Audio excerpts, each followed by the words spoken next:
Hello everyone, Radhe Radhe. आप सभी का हमारे चैनल में बहुत बहुत स्वागत है।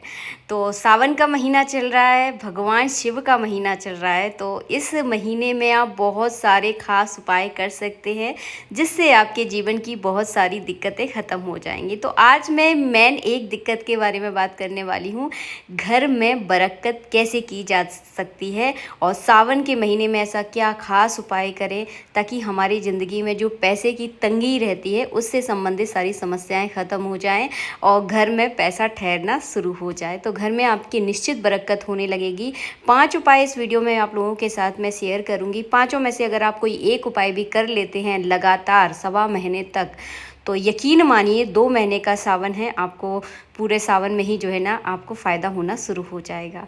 तो चलिए शुरू करते हैं वीडियो को। बेलपत्र के नीचे ही आपको इस उपाय को करना है और लगातार करना है। बीच में महिलाओं के साथ एक दिक्कत होती है कि बीच में ब्रेक हो जाती हैं 6-7 दिनों का, तो आप जो है ना उन दिनों को छोड़कर आगे के 7 दिनों तक आप पूजा कर सकते हैं। आशा करती हूँ सब कुछ आपको अच्छे से समझ में आ गया होगा।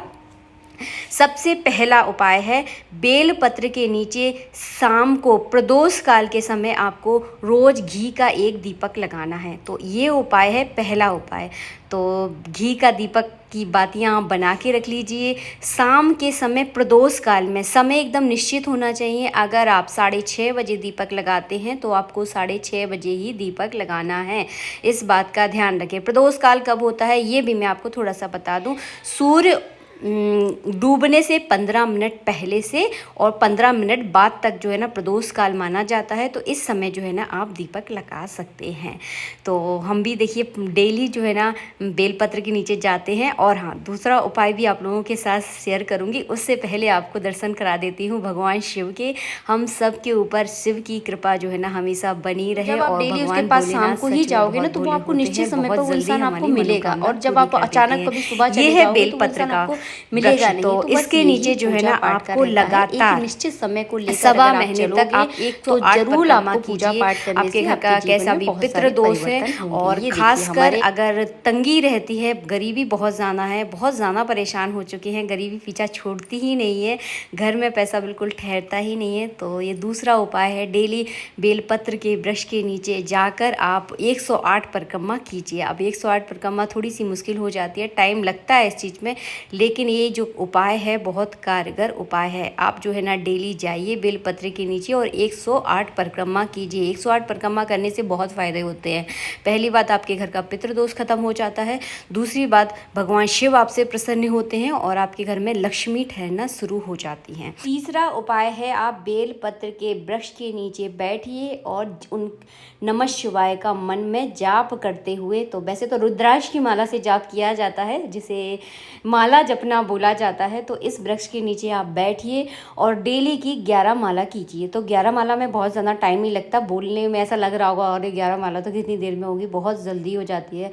बहुत से बहुत 5 मिनट अगर आप शुरुआत में करेंगे तो 5 मिनट आपको एक माला करने में लगेगा, लेकिन अगर आपको एक्सपीरियंस है तो आप बहुत जल्दी कर लोगे। तो अगर आप लगातार सवा महीने तक बेलपत्र के नीचे नमः शिवाय का जप करते हैं और 11 माला अगर रोज की करते हैं तो ये जो मंत्र है आपके लिए सिद्ध हो जाएगा। आप कहीं भी जाओगे किसी काम के लिए और मन में अगर इस मंत्र को आप बोल देते हैं तो वहीं पर आपका काम जो है ना होना शुरू हो जाता है।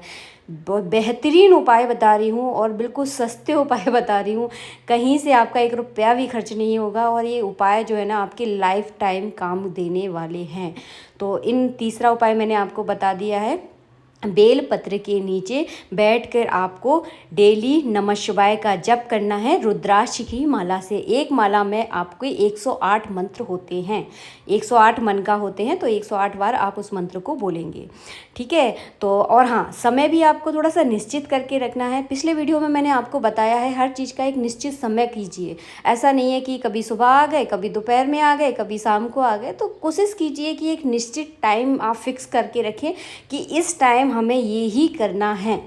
तो तीसरा उपाय मैंने आप लोगों के साथ शेयर कर दिया। आप नमः शिवाय का यहाँ पर जप कीजिए। अब मैं आप लोगों के साथ शेयर करूँगी चौथा उपाय, जो चौथे उपाय में आपको क्या चाहिए, गाय का कच्चा दूध चाहिए आपको, गाय का ही चाहिए। आप ये सोचो कि मार्केट से जो दूध थैली वाला दूध आता है तो वो से आप प्रयोग नहीं कर सकते। इस प्रयोग में जो है ना आपको गाय का ही दूध चाहिए होगा।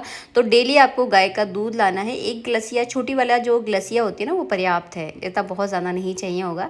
तो डेली आपको प्रदोष काल के समय आना है और उस गाय के कच्चे दूध को बेलपत्र की जड़ में जो है ना चढ़ाना होता है और नमः शिवाय का मन में जप करना है आपको।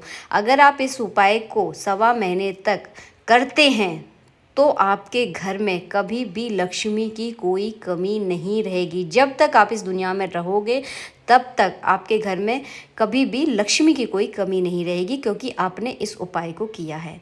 लास्ट वाला उपाय शेयर कर रही हूँ, जैसे कि मैं आपको करके दिखा भी रही हूँ। आपको बेलपत्र के छोटे छोटे कोमल कोमल पत्तियाँ लेनी है और भगवान शिव पर इन कोमल पत्तियों को चढ़ाना है। इससे भी बहुत जल्दी आपकी मनोकामना पूरी होती है। इन 5 उपाय में से अगर आप कोई एक उपाय भी निरंतर कर लेते हैं, मतलब नियमित रूप से अगर कर लेते हैं, तो आपके घर में कभी भी कोई धन की कोई दिक्कत नहीं रहेगी। घर में बरकत होना शुरू हो जाएगी। ऐसा नहीं कहूँगी कि आप करोड़पति हो जाओगे, तो उतना ही मिलता है जितने अपने भाग्य में होता है। बस प्रभु की कृपा जब आपके ऊपर बरसती है तो उस चीज़ में जो है ना बरकत होना शुरू हो जाती है। जैसे कि अगर आप 1 रुपया कमाते हैं दिन भर में, तो भगवान की अगर कृपा होगी तो वो 100 रुपये में बदल जाएगा। ऐसा नहीं होगा कि वो करोड़ों में बदल जाएगा। आपका नसीब का ही आपको मिलता है, लेकिन जब प्रभु की कृपा होती है तो नसीब से थोड़ा सा ज़्यादा मिल जाता है। ये भगवान की कृपा से आपकी नसीब में थोड़ी सी बरकत हो जाती है, इसे कहते हैं बरकत होना। तो उन 5 उपाय में से आप कोई भी उपाय कीजिए। 5 उपाय एकदम कारगर उपाय हैं, बहुत ही सस्ते सरल उपाय हैं। बस थोड़ा सा टाइम देखिए आपको नियमित रूप से निकालना पड़ेगा। आप इनमें से अपनी सुविधा के अनुसार कोई भी उपाय कर सकते हैं। वीडियो अच्छा लगा है तो बस एक लाइक कर देना। घर में बरकत का ये बेस्ट उपाय है सावन के महीने में, तो ज़रूर करें। जो भी आपकी सुविधा के अनुसार सही लगता है उस उपाय को कर सकते हैं। जय श्री राधे, ओम नमः शिवाय।